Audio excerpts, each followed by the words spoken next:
After ആൾ 5 ഘട്ടം കഴിഞ്ഞപ്പോഴും ഇപ്പോഴും India മൊത്തത്തിൽ ചലിപ്പിക്കുന്ന പുൽവാമ പോലെയോ അല്ലെങ്കിൽ അത് 2014 വലിയ തോതിലുള്ള അഴിമതി ആരോപണങ്ങൾക്കെതിരെ ഞാനിതാ ഒരു മിശിഹയായി രംഗത്ത് വരുന്നു എന്ന തരത്തിൽ അവതരിപ്പിക്കാൻ പറ്റുന്ന ഒരു നറേറ്റീവ് ഇപ്പോൾ കേരളത്തിൽ തന്നെ BJPക്ക് അണികൾ കൂടിയിട്ടുണ്ട് എന്ന് ഞാൻ പറയും.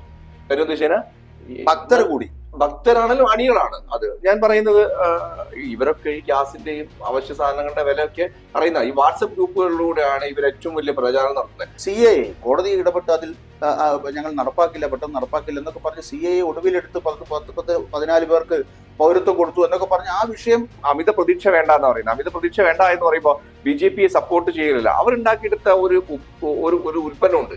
അതെ, അത് കണ്ടുകൂടായില്ല, മാർക്കറ്റ് ചെയ്തതാണ്. അത് കണ്ടുകൂടായില്ല. അതായത് നമ്മൾ സാധാരണ രീതിയിലേക്ക് ഇപ്പൊ പല ആളുകളും വിചാരിക്കുന്നത് എന്താ വെച്ചാൽ ഇന്ത്യ സഖ്യം വലിയ രീതിയിലേക്ക് കുതിച്ചുയരും എന്നാണ് പറയുന്നത്. ഈ ഇലക്ഷന്റെ കുറച്ച് സമയം മാത്രമായിട്ടുള്ളൂ ഈ സാധനം ഇന്ത്യ സഖ്യം ശരിക്കും വരും എന്ന് പറയുന്നത് ഇപ്പൊ BJP ആണ്. അത് മോദി ഗ്യാരണ്ടി അല്ല.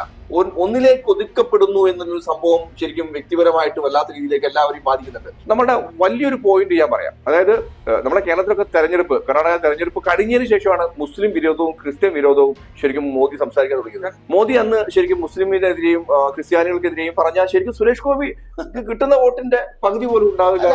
നമ്മുടെ കേരളത്തിൽ ശരിക്കും ഈ ഞാൻ പറയുന്നത് BJPയെ മാറ്റി നിർത്തുക എന്ന് പറയുന്ന ഒരു സ്വഭാവം വരുന്ന എന്താ പറ്റിക്കുകയാണ് എന്ന് തോന്നിയോണ്ടാ. താങ്കളടക്കം മനസ്സിലാക്കേണ്ട ഒരു വിഷയം എന്താ വെച്ചാൽ BJP എന്നുള്ള പ്രസ്ഥാനം ഭരണ നേട്ടങ്ങളെല്ലാം പറഞ്ഞുകൊണ്ടിരിക്കുന്നത്. അത് മനസ്സിലാക്കണം. നിങ്ങൾ ഭൂരിപക്ഷത്തിന്റെ കൂടെ നിൽക്കുകയാണ്. വർഗീയതയാണ്.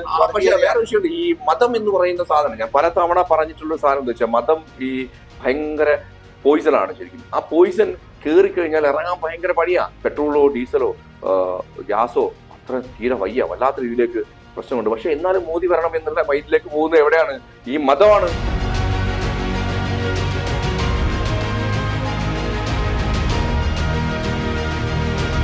നമസ്കാരം. ഇന്നത്തെ വിഷയം ബാബു, നമ്മളിപ്പോ ഈ തെരഞ്ഞെടുപ്പ് ഇങ്ങനെ ഇനി 1-2 ഘട്ടം കൂടിയേ ബാക്കിയുള്ളൂല്ലോ. ഏതാണ്ട് 4/3 ഭാഗവും കഴിഞ്ഞു എന്ന് പറയാം. ഈ 2 ഘട്ടം കൂടി ബാക്കി നിൽക്കുമ്പോൾ ഏതാണ്ട് തെരഞ്ഞെടുപ്പിലെ പ്രധാന എപ്പിസോഡുകളെല്ലാം കഴിഞ്ഞപ്പോൾ 2 തരത്തിലുള്ള ചർച്ചയാണ് രൂപപ്പെട്ടു വരുന്നത്. ഒന്ന്, ഓട്ടോമാറ്റിക്കലി ഒരു ഹാട്രിക് വിജയത്തിലേക്ക് നരേന്ദ്രമോദി പോകും. മറ്റൊന്ന്, 2ാം ഘട്ടം. 1ാം ഘട്ടം കഴിഞ്ഞ് 2ാം ഘട്ടത്തിലേക്ക് കടന്നതോടുകൂടി തന്നെ നരേന്ദ്രമോദിയുടെ ബാലൻസ് പോയിരിക്കുന്നു, അദ്ദേഹത്തിന്റെ സമനില തെറ്റിയിരിക്കുന്നു. അദ്ദേഹം വോട്ടർ ടേൺ ഔട്ട് പലയിടത്തും ഉണ്ടായ പോളിംഗിലെ കുറവ് ശതമാനം വലിയ തോതിൽ BJPക്ക് തിരിച്ചടിയാകും എന്നുള്ള തരത്തിലുള്ള വാർത്തകളൊക്കെ വരുന്ന ഒരു പശ്ചാത്തലത്തിൽ ഇന്ത്യ സഖ്യം അവിചാരിതമായ കുതിപ്പ് 3ഉം 4ഉം ഘട്ടങ്ങളിൽ 5ഉം ഘട്ടങ്ങളിലൊക്കെ നടത്തിയിട്ടുണ്ട് എന്നുള്ള തരത്തിലുള്ള വാർത്തകളൊക്കെയാണ് മറിച്ചൊരു വാദഗതിക്കുള്ള പ്രേരണയായിട്ട് മാറുന്നത്. ആ അർത്ഥത്തിൽ ഇപ്പോൾ ധാരാളം വാർത്തകളൊക്കെ വരുന്നുണ്ട്. അപ്പോൾ അങ്ങനെ ഇന്ത്യ സഖ്യം തിരിച്ചു വരുമെന്നൊക്കെ പറയുമ്പോൾ അങ്ങനെ സ്വപ്നം കണ്ടോ എന്നുള്ള രീതിയിലാണ് 400+ സീറ്റ് കിട്ടുമെന്ന മോദിയുടെ ആദ്യ പ്രഖ്യാപനത്തിൽ വിശ്വസിച്ച കുറെ ഭക്തർ ഇപ്പോഴും മുന്നോട്ട് പോകുന്നു. എന്തായിരിക്കും ഇപ്പോൾ തെരഞ്ഞെടുപ്പിനെ ക്ലോസ് വാച്ച് ചെയ്യുന്ന ഒരാളാണല്ലോ ബാബു, അതിലേതാണ് ശരിയാവുക 4-ാം തീയതി ഈ വോട്ടിംഗ് മെഷീൻ തുറക്കുമ്പോൾ? അല്ല, എനിക്ക് ഈ ഒരു വിഷയത്തിൽ പറയാനുള്ളത് ഈ ജനങ്ങളോട് നമ്മൾ പലപ്പോഴും ഒരു കാര്യം മനസ്സിലാക്കേണ്ട വിഷയം, നമ്മുടെ കേരളത്തിലെ മാധ്യമങ്ങൾ മാത്രമാണ് ഇത്രയേറെ ചർച്ച ചെയ്യുന്നത്. നോക്കിയിട്ടുണ്ടോ? സ്വാഭാവികം. കേരളത്തിലെ മാധ്യമങ്ങൾ മാധ്യമപ്രവർത്തകർ മാത്രമാണ് ശരിക്കും നല്ല രീതിയിലേക്ക് ചർച്ച ചെയ്യുന്നത്. ഇപ്പോ മറ്റുള്ള മാധ്യമങ്ങളൊക്കെ ഒന്നടങ്കം കയ്യിൽ വെക്കുന്ന ഒരു അവസ്ഥ BJPക്ക് ഇന്നുണ്ട് എന്ന് തന്നെ പറയാം. അല്ലാതെ കയ്യിൽ നിന്ന് വിട്ടുപോയിട്ടൊന്നുമില്ല. പക്ഷെ ഞാൻ പറയുന്നത് ഈ അമിത പ്രതീക്ഷ വേണ്ട എന്നാണ് പറയുന്നത്. ആ മാധ്യമങ്ങളുടെ കാര്യത്തിൽ തന്നെ ഇപ്പൊ വടക്കേ ഇന്ത്യയിൽ നിന്ന് വരുന്ന ഗോദി മീഡിയ എന്ന് പറയുന്ന നോയിഡ ബേസ്ഡ് ആയിട്ടുള്ള മീഡിയ ഗ്രൂപ്പിൽ തന്നെ ചില ഇടയിളക്കങ്ങൾ അനുഭവപ്പെട്ടതായിട്ടും വാർത്തകൾ വരുന്നുണ്ട്. മോദിയുടെ വീഡിയോകൾ ലൈവ് കൊടുക്കുന്ന സമ്പ്രദായം, അദ്ദേഹത്തിന്റെ എല്ലാ റാലികളും ലൈവ് ചെയ്യുന്ന സമ്പ്രദായം ഇപ്പോൾ പല ചാനലുകളും ഉപേക്ഷിച്ചിരിക്കുന്നു. ഒന്ന്. രണ്ടാമത്തേത്, മോദിയുടെ ഫേസ്ബുക്കിൽ അല്ലെങ്കിൽ സോഷ്യൽ മീഡിയ ഹാൻഡിലുകളിൽ അദ്ദേഹം പോസ്റ്റ് ചെയ്യുന്ന പോസ്റ്റിങ്ങുകൾക്കുള്ള റീച്ച് കുറഞ്ഞിട്ടുണ്ട്. 5-1 കുറഞ്ഞിരിക്കും. ഇതിനോട്ടോട് ഒരു കാര്യം വല്ലാത്ത രീതിയിലേക്ക് പറയാനുള്ളത്, അതായത് നമ്മളാണ് ശരിക്കും സോഷ്യൽ മീഡിയ യൂസ് ചെയ്യുന്നത്, നമ്മളാണ് TV കാണുന്നത്. ഇപ്പോ ഒരു തരത്തിൽ നോക്കുകയാണെങ്കിൽ പല സംസ്ഥാനങ്ങളിലും ടി വി പോലും ഇല്ലാത്ത, മൊബൈൽ പോലും, ടച്ച് മൊബൈൽ പോലും ഇല്ലാത്ത സ്ഥലങ്ങളുണ്ട്. തീർച്ചയായും ഞാൻ പറയുന്നത് ഈ വിലക്കയറ്റം വല്ലാത്ത രീതിയിൽ ചർച്ച ചെയ്തു എന്ന് പറയുമ്പോൾ വിലക്കയറ്റമേ ചർച്ച ചെയ്യാത്ത ആളുകളുണ്ട് നമ്മുടെ ഉള്ളില്. നമ്മൾ ഈ അനുഭവപ്പെടാത്ത ആളുകൾ, അതായത് ഇവിടുന്ന് വിട്ട് ഉത്തരേന്ത്യൻ ലെവലിലൊക്കെ പോയി കഴിഞ്ഞാൽ അവരുടെ പ്രോപ്പർട്ടിയിൽ തന്നെ മറ്റേ എന്താണ് പറയാ, ഉരുളക്കിഴങ്ങും വെണ്ടയ്ക്കും ഉള്ളിയൊക്കെ ഉണ്ടാക്കി അവർ തന്നെ പണം കൊടുക്കാതെ അവര് ഗ്യാസ് യൂസ് ചെയ്യുന്നില്ല. അപ്പൊ ഗ്യാസ് യൂസ് ഇല്ല എന്ന് പറയുമ്പോൾ അവര് വിറകാണ് കത്തിക്കുന്നത്, ചാണകവറളികളും. അതെ, അത്തരം രീതിയിലേക്ക് ജീവിക്കുന്ന ഒരു കൂട്ടം ആളുകൾ ശരിക്കും നമ്മുടെ ഇന്ത്യയിലുണ്ട്. നമ്മൾ മനസ്സിലാക്കുന്നത് യാഥാർത്ഥ്യങ്ങളിലേക്ക് ശരിക്കും തുറന്നു പറയണം. ഞാൻ പറയുന്നത് അമിത പ്രതീക്ഷ വേണ്ട എന്ന് പറയുന്നത്. അമിത പ്രതീക്ഷ വേണ്ട എന്ന് പറയുമ്പോൾ BJP സപ്പോർട്ട് ചെയ്യലില്ല. അവരുണ്ടാക്കിയെടുത്ത ഒരു ഉൽപ്പന്നമുണ്ട്, അതെ, അത് കണ്ടുകൂടായില്ല, മാർക്കറ്റ് ചെയ്തതാണ്, അത് കണ്ടുകൂടായില്ല. അതായത് നമ്മൾ സാധാരണ രീതിയിലേക്ക് ഇപ്പൊ പല ആളുകളും വിചാരിക്കുന്നത് എന്താ വെച്ചാൽ ഇന്ത്യ സഖ്യം വലിയ രീതിയിലേക്ക് കുതിച്ചുയരും എന്നാണ് പറയുന്നത്. ഈ ഇലക്ഷന്റെ കുറച്ച് സമയം മാത്രമായിട്ടുള്ളൂ ഈ സാധനം ഇന്ത്യ സഖ്യം ശരിക്കും വരും എന്ന് പറയുന്നത്. നോക്കൂ, നമ്മുടെ വലിയൊരു പോയിന്റ് ഞാൻ പറയാം. അതായത് നമ്മുടെ കേരളത്തിലൊക്കെ കർണാടക തെരഞ്ഞെടുപ്പ് കഴിഞ്ഞതിന് ശേഷമാണ് മുസ്ലിം വിരോധവും ക്രിസ്ത്യൻ വിരോധവും ശരിക്കും മോദി സംസാരിക്കാൻ തുടങ്ങിയത്. രണ്ടാം ഘട്ടം കഴിഞ്ഞ് ഉടനെയാണ് അതിൽ രണ്ടാം ഘട്ടത്തിൽ തന്നെ ഉപയോഗിച്ചിട്ടുണ്ട്. രണ്ടാം ഘട്ടം കഴിഞ്ഞപ്പോഴാണ് ഞാൻ പറയുന്നത് മോദി അന്ന് ശരിക്കും മുസ്ലിമിനെതിരെയും ക്രിസ്ത്യാനികൾക്കെതിരെയും പറഞ്ഞാൽ ശരിക്കും സുരേഷ് ഗോപി കിട്ടുന്ന വോട്ടിന്റെ പകുതി പോലും ഉണ്ടാവില്ല. ഈ പറയുന്ന കാര്യങ്ങൾ മുന്നോട്ട് വെക്കുന്ന സമയത്ത് കുറച്ചൊക്കെ ആലോചിക്കുന്നുണ്ട്. അല്ല, 100%. പക്ഷെ ഞാൻ പറയുന്നത് ഉത്തരേന്ത്യക്ക് എന്താണോ വേണ്ടത് അദ്ദേഹം കൊടുത്തു. അതെ, അവിടെയാണ് പ്രശ്നം. അപ്പൊ ഉത്തരേന്ത്യയിൽ കുറച്ച് ആളുകൾ ഈ വർഗീയത വേണ്ട എന്ന് മാറി നിൽക്കുന്ന ആളുകൾ ഉണ്ടാവാം, ഇല്ലാന്ന് പറയാൻ പറ്റില്ല. ഭരണവിരുദ്ധ വികാരം എന്ന് പറയുന്നത്, ഈ ഭരണവിരുദ്ധ വികാരം ബുദ്ധിയുള്ള ആളുകൾക്ക് അല്ലെങ്കിൽ വിവരമുള്ള ആളുകൾക്കാണ് ഈ സാധനം അനലൈസ് ചെയ്യുന്നത്. ഞാൻ പറഞ്ഞ പോലെ തന്നെ സ്വന്തമായിട്ട് കൃഷിയിടങ്ങളിൽ അവിടെ നിന്ന് കൃഷി ചെയ്ത് ഭക്ഷണം കഴിക്കുന്ന ആളുകൾക്ക് വിലക്കയറ്റം എന്താണെന്ന് അറിയാത്ത, വിറക് കത്തിക്കുന്ന, ഗ്യാസിന് വില കൂടുതൽ അറിയാത്ത, പെട്രോളിന്റെ വില കൂടുതൽ അറിയാത്ത, പെട്രോൾ ഉള്ള വാഹനങ്ങൾ ഉപയോഗിക്കാത്ത നടന്നു പോകുന്ന ആളുകളുണ്ട്. നമ്മൾ അവരും കൂടെ കാൽക്കുലേറ്റ് ചെയ്യണം. അവർ വോട്ടർമാരാണ് ശരിക്കും. നമ്മുടെ കേരളത്തിൽ ശരിക്കും ഈ ഞാൻ പറയുന്നത് BJP മാറ്റി നിർത്തുക എന്ന് പറയുന്ന ഒരു സ്വഭാവം വരുന്ന ഉദ്ദേശം പറ്റിക്കുകയാണ് എന്ന് തോന്നിയോണ്ടാ. അല്ല, കേരളത്തിന്റെ സാഹചര്യമേ അല്ല വടക്കേ ഇന്ത്യയിൽ എന്ന് പറയുമ്പോൾ കഴിഞ്ഞ കാല തെരഞ്ഞെടുപ്പുകളിൽ ഉണ്ടായിട്ടുള്ള മാറ്റങ്ങൾ, വ്യതിയാനങ്ങൾ കേരളത്തെ അപേക്ഷിച്ച് കേരളം പലപ്പോഴും ഒരു സ്റ്റിക്ക് ഓൺ സ്റ്റാൻഡ് എന്നുള്ള രീതിയിൽ നിൽക്കുന്ന ഒരുപാട് വോട്ടർമാരുള്ള സംസ്ഥാനമാണ്. അവർ ആ മുന്നണിയിൽ നിന്നോ ആ പാർട്ടിയിൽ നിന്നോ ഒന്നും മാറി വോട്ട് ചെയ്യില്ല. പക്ഷെ വടക്കേ ഇന്ത്യയുടെ ഒരു സ്വഭാവം, അവർക്ക് പറ്റില്ല എന്ന് തോന്നിയിട്ടുണ്ടെങ്കിൽ അവർ ദൂരെ എടുത്ത് കളയാൻ ഒരു മടിയും കാണിക്കാത്തവരാണ്. അങ്ങനെയുള്ള അനുഭവങ്ങൾ നമുക്കറിയാം. അടിയന്തരാവസ്ഥയ്ക്ക് ശേഷമുള്ള തെരഞ്ഞെടുപ്പിനെയാണ് പലപ്പോഴും എടുത്തു പറയാറ്. ഞാൻ ഇതിലൊരു ഇടപെട്ടുണ്ട്. അതായത് താങ്കളടക്കം മനസ്സിലാക്കേണ്ട ഒരു വിഷയം എന്താ വെച്ചാൽ BJP എന്നുള്ള പ്രസ്ഥാനം ഭരണ നേട്ടങ്ങളെല്ലാം പറഞ്ഞുകൊണ്ടിരിക്കുന്നത്. അത് മനസ്സിലാക്കണം നിങ്ങൾ. ഭൂരിപക്ഷത്തിന്റെ കൂടെ നിൽക്കുകയാണ്. വർഗീയതയാണ്. പക്ഷേ വേറെ വിഷയമുണ്ട്. ഈ മതം എന്ന് പറയുന്ന സാധനം ഞാൻ പല തവണ പറഞ്ഞിട്ടുള്ള സാധനം എന്താ വെച്ചാൽ മതം ഈ ഭയങ്കര പോയിസൺ ആണ് ശരിക്കും. ആ പോയിസൺ കയറിക്കഴിഞ്ഞാൽ ഇറങ്ങാൻ ഭയങ്കര പണിയാ. അപ്പൊ ഞാൻ വീണ്ടും എടുത്തു പറയുന്ന ഒരു വിഷയം, സാധനങ്ങൾക്ക് അവശ്യ സാധനങ്ങൾക്ക് വല്ലാത്ത രീതിയിലേക്ക് വിലക്കയറ്റമുണ്ട്. പെട്രോളോ ഡീസലോ ഗ്യാസോ അത്ര തീരെ വയ്യ, വല്ലാത്ത രീതിയിലേക്ക് പ്രശ്നമുണ്ട്. പക്ഷെ എന്നാലും മോദി വരണം എന്നുള്ള മൈൻഡിലേക്ക് പോകുന്നത് എവിടെയാണ്? ഈ മതമാണ്. വർഗീയത എന്ന് പറയാൻ കഴിയില്ല.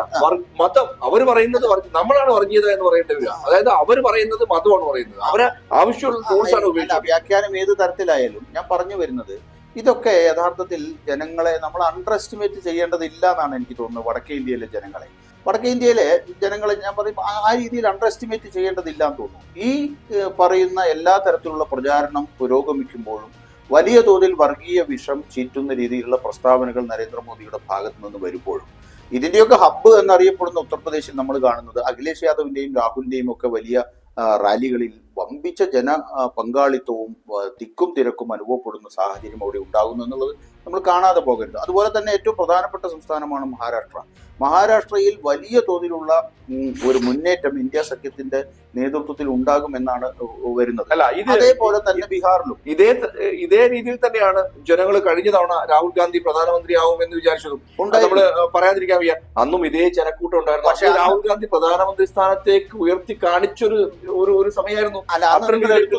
വലിയ തോതിൽ അതിദേശീയവാദം ജനങ്ങളുടെ മുന്നിൽ കത്തിപ്പടരുന്ന രീതിയിലേക്ക് ഒരു സംഭവം അവിടെ പൊട്ടി വീണു. പുൽവാമ ദുരന്തം, ഇന്നും അതിനെ സംബന്ധിച്ച വ്യക്തത വന്നിട്ടില്ല.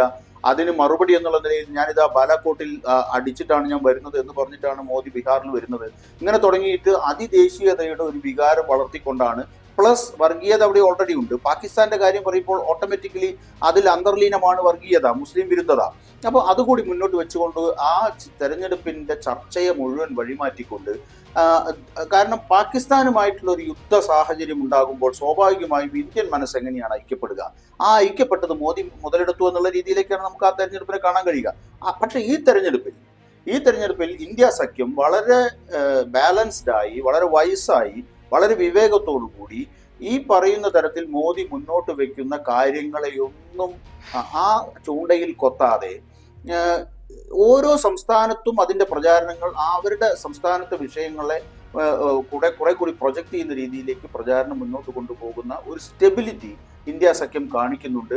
ഇത്തരത്തിലുള്ള ആക്ഷേപങ്ങളിൽ പോയി കൊത്താതെ പറ്റുമെങ്കിൽ ഒരടി അങ്ങോട്ട് കൊടുത്ത് അദാനിയുടെ ഒക്കെ കാര്യങ്ങൾ കിട്ടുമ്പോൾ തിരിച്ചടി കൊടുത്ത് അങ്ങനെ പോകുന്ന ഒരു പ്രചാരണ രീതിയിലൂടെ രാഹുൽ ഗാന്ധിയും ഇന്ത്യ സഖ്യത്തിലെ നേതാക്കളും ഒക്കെ പോകുന്ന ഒരു കാഴ്ച ഇപ്പോൾ കാണുന്നുണ്ട്.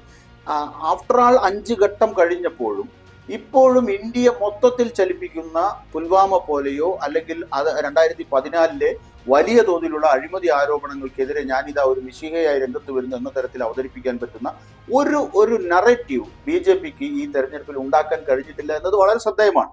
അതിൽ എന്തെങ്കിലും തരത്തിൽ ശ്രദ്ധേയമായ ഒരു നീക്കം ഉണ്ടാകുന്നതിന് വേണ്ടിയിട്ടുള്ള കിണഞ്ഞ പരിശ്രമമാണ് നരേന്ദ്രമോദിയുടെ ഭാഗത്തു നിന്നുണ്ടാകും. നിങ്ങൾ കണ്ടോ, CAA കോടതി ഇടപെട്ട് അതിൽ ഞങ്ങൾ പെട്ടെന്ന് നടപ്പാക്കില്ല എന്നൊക്കെ പറഞ്ഞ് CAA ഒടുവിലെടുത്ത് 14 പേർക്ക് പൗരത്വം കൊടുത്തു എന്നൊക്കെ പറഞ്ഞ് ആ വിഷയം ഊതി കത്തിക്കാൻ നോക്കിയാണ്. എല്ലാ മരുന്നും എടുത്ത് ഇതില് വിനോദിനോട് പ്രത്യേകിച്ച് പറയാനുള്ള ഒരു വിഷയം എന്താ വെച്ചാൽ, നമ്മള് നോക്കൂ, നമ്മളുടെ കേരളത്തിൽ തന്നെ BJPയുടെ ആളുകളാണ് ഞങ്ങൾ എന്ന് പറയാൻ മടിച്ചിരുന്ന കുറച്ച് ആളുകളുണ്ടായിരുന്നു. ഇപ്പോൾ കേരളത്തിൽ തന്നെ BJPക്ക് അണികൾ കൂടിയിട്ടുണ്ട് എന്ന് ഞാൻ പറയും. കാര്യം എന്താ വെച്ചാൽ ഭക്തരാണെങ്കിലും അണികളാണ്. അത് ഞാൻ പറയുന്നത്, ഇവരൊക്കെ ഈ ഗ്യാസിന്റെയും അവശ്യ സാധനങ്ങളുടെ വിലയൊക്കെ അറിയുന്ന ഈ വാട്സപ്പ് ഗ്രൂപ്പുകളിലൂടെയാണ് ഇവർ ഏറ്റവും വലിയ പ്രചാരണം നടത്തുന്നത്. താങ്കൾ പറഞ്ഞതിൽ ഒരു കാര്യം ഞാൻ ശരിക്കും എന്താണ് പറയുക അംഗീകരിക്കുന്നു. കാര്യം മോദി പ്രഭാവം പഴയ പോലെ ഇല്ല എന്നുള്ളത് 100% അംഗീകരിക്കുന്നു. വേറെ എവിടെയാ നമ്മൾ ശ്രദ്ധേയമാവുന്ന ഒരു കാര്യം പറയും.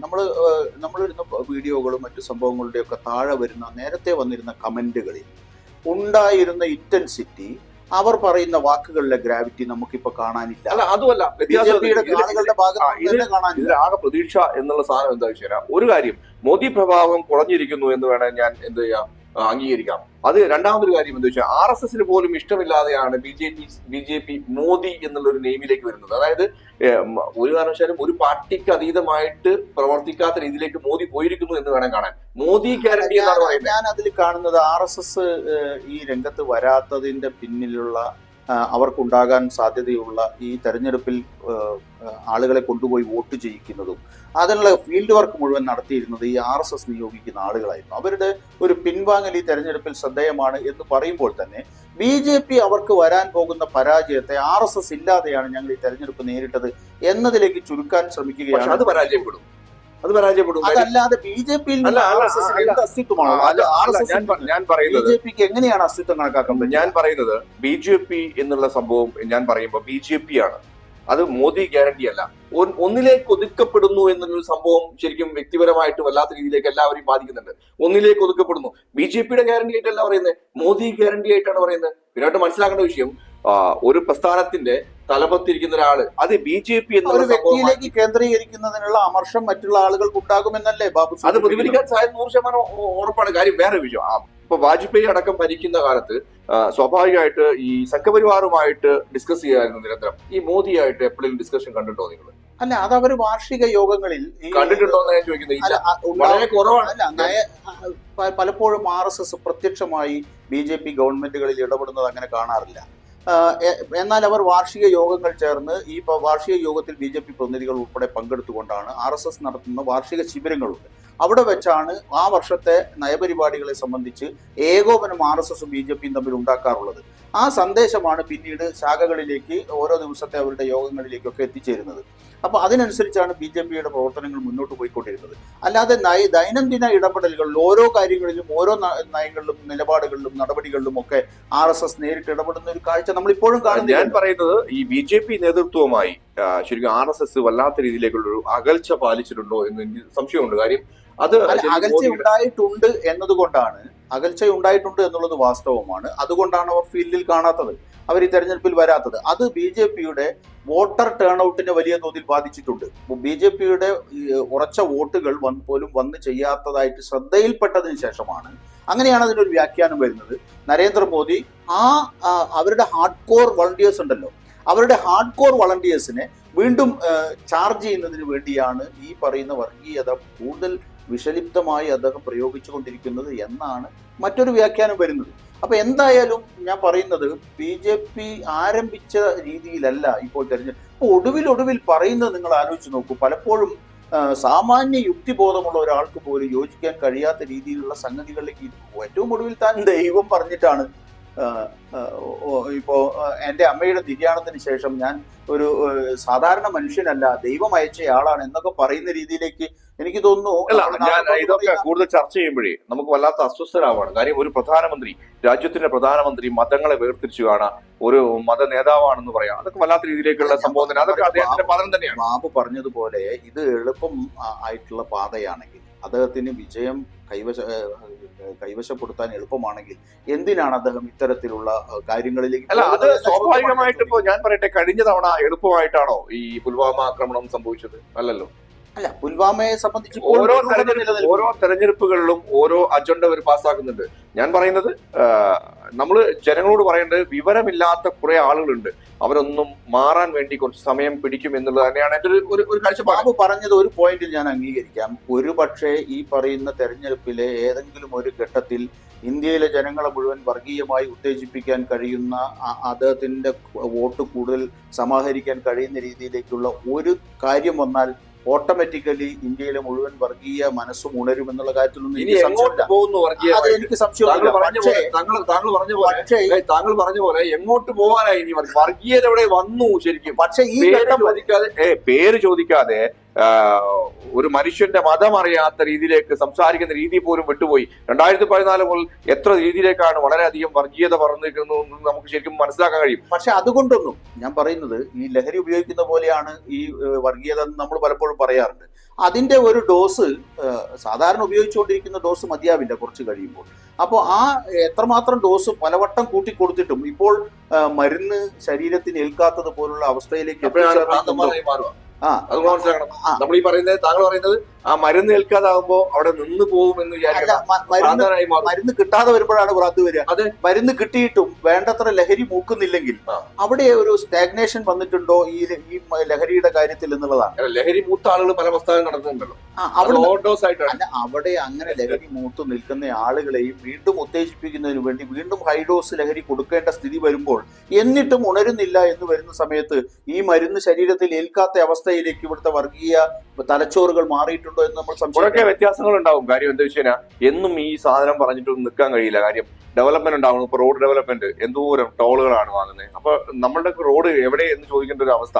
ഞാൻ പറയുന്നത് തെരഞ്ഞെടുപ്പ് എന്താ പറയാ, റിസൾട്ട് വരുന്നത് വരെ നമുക്ക് ജനങ്ങളോട് പറയാനുള്ളൊരു വിഷയം രണ്ടുപേരും ചർച്ച ചെയ്യാനുള്ളൂ.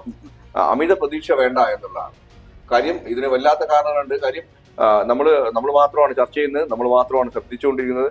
മറ്റു സംസ്ഥാനങ്ങളിലൊക്കെ പല സംഭവങ്ങളും അങ്ങോട്ടോ ഇങ്ങോട്ടോ എന്നൊക്കെ പറയുന്നതിനപ്പുറത്തേക്ക് മൊബൈൽ ഇല്ലാത്ത, TV ഇല്ലാത്ത, എക്സ്പെൻസ് എന്തെന്നറിയാത്ത, പെട്രോള് അടിച്ചറിയാത്ത, ഗ്യാസ് ഉപയോഗിച്ചറിയാത്ത ഒരു കൂട്ടം ആളുകൾ ഇന്ത്യയിലുണ്ട്. അവർക്ക് എന്തു പറയുന്നോ അതാണ് ശരി എന്ന് വിചാരിക്കുന്ന രീതിയിലേക്ക് പോയാൽ, ഞാൻ പറയുന്നത് അങ്ങനെ അശുഭ പ്രതീക്ഷ വെച്ച് പുലർത്തേണ്ട, കുറച്ചൊക്കെ ശുഭപ്രതീക്ഷയാവാം. ഞാൻ പറയുന്നത് അറിയോ, അമിത പ്രതീക്ഷ വേണ്ട എന്നാണ്. ഓക്കെ, എന്തായാലും നമുക്ക് ജൂൺ 4 കാണാം. തീർച്ചയായും. നന്ദി, നമസ്കാരം.